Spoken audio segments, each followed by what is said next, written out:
ኩራት ለአላህ ብቻ የሚሰጥ ነው።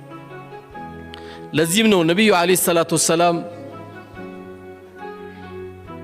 لا يدخل الجنة من كان في قلبه مثقال ذرة من الكبر አሉ።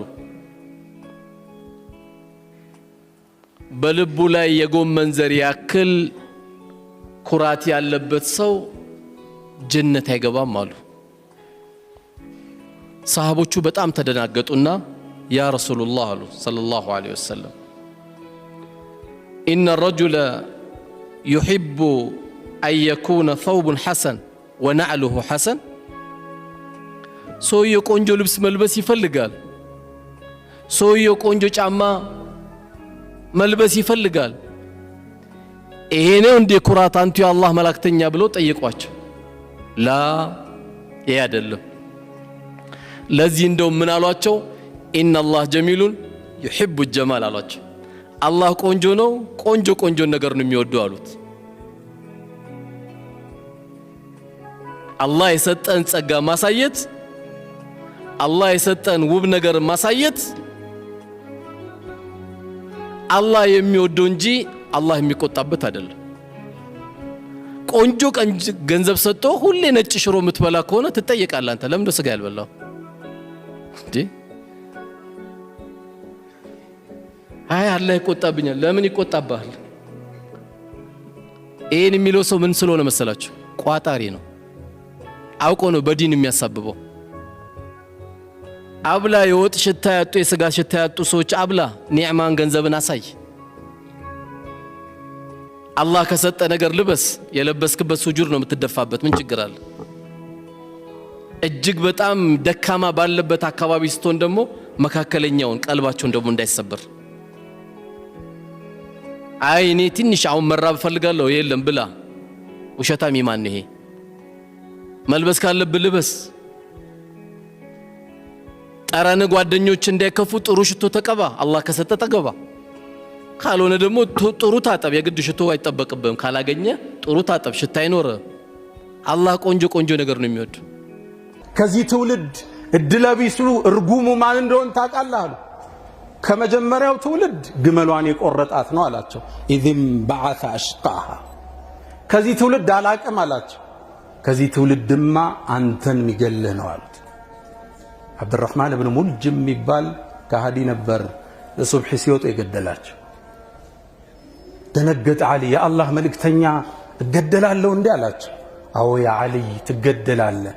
ወአንተ አኽመስ፣ ስትሞት ያኔ ረሃብ ላይ ነህ አንተ።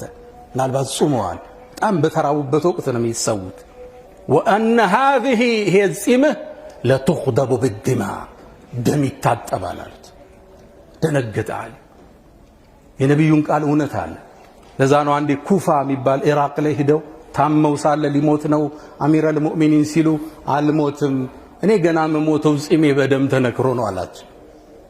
አንዴ እጁን እያስታጠቡት ፊቱን ሲታጠብ ጺሙ በውሃ ወረዛ፣ ውሃ ረገዘ። ልብ በሉ ነቢዩ ነግረውኛል፣ የኔ ጺም በደም ሳይነከር አልሞትም አለች። የነቢዩ ቃል ተፈጸመ። ዓሊ ሰይድና ዓሊይም እንደ ራባቸው እንደ ጾሙ ተሰዉ። ጾመው አላህን መገናኘት ይናፍቁ ነበር። ከጾም አያቋርጡም ነበር። ደዋሙ ሲያም ባህሪያቸው ነው። የሌላውን ዒባዳ ጥፍጥና የሚገልጸው ጾም መሆኑን ያውቃሉ። ሁሌም ጿሚ ናቸው።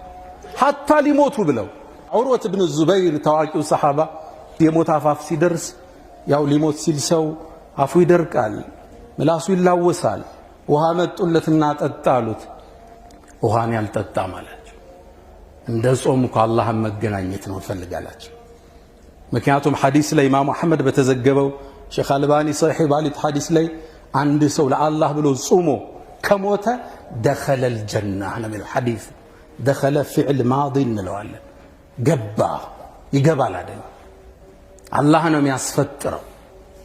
ወሰቃሁም ረብሁም ሸራበን ጠሁራ።